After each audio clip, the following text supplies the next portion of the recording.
काय बनवलेलं आहे, आपण बनवलेली आहे पुरणाची पोळी। हे बघा,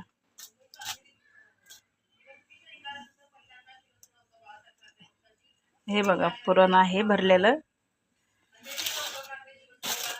हे बघा पुरणाची पोळी बनवली आणि हे आमटी बनवली, सार। हे बघा एकदम गावच्या पद्धतीमध्ये बनवलेला आहे। आणि अजून काय बनवलेले दाखवते तुम्हाला।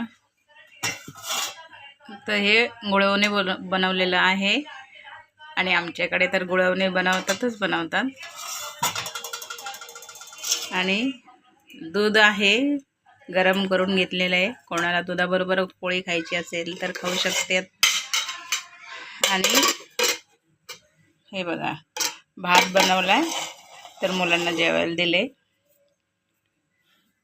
आणि हे बघा पापड तळलेत आणि भजी पण केलेली आहेत। तर आज एवढं मी सगळं बनवून घेतले। खूप उशिराने स्वयंपाकाला लागले होते, सगळं आवरून संध्याकाळचा स्वयंपाक केला आहे मी।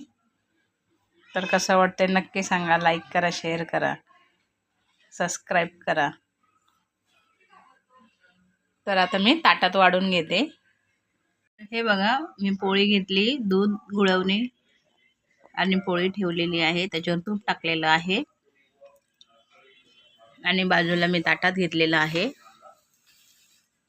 पापड घेतलाय, भात घेतलाय, भजी घेतली आणि आमटीचा सार घेतलेला आहे। तर बघा मकर संक्रांती स्पेशल आज मी एवढं जेवण बनवलेलं आहे। तर कसं वाटतंय नक्की सांगा, लाईक करा, शेअर करा, कमेंट करा, सबस्क्राईब करा। तुमच्याकडे काय काय बनवलं तुम्ही मला कमेंटमध्ये सांगा। मी तर हेच बनवलेलं आहे। तर सबस्क्राईब करा। तर भेटूया पुढच्या व्हिडिओमध्ये। बाय।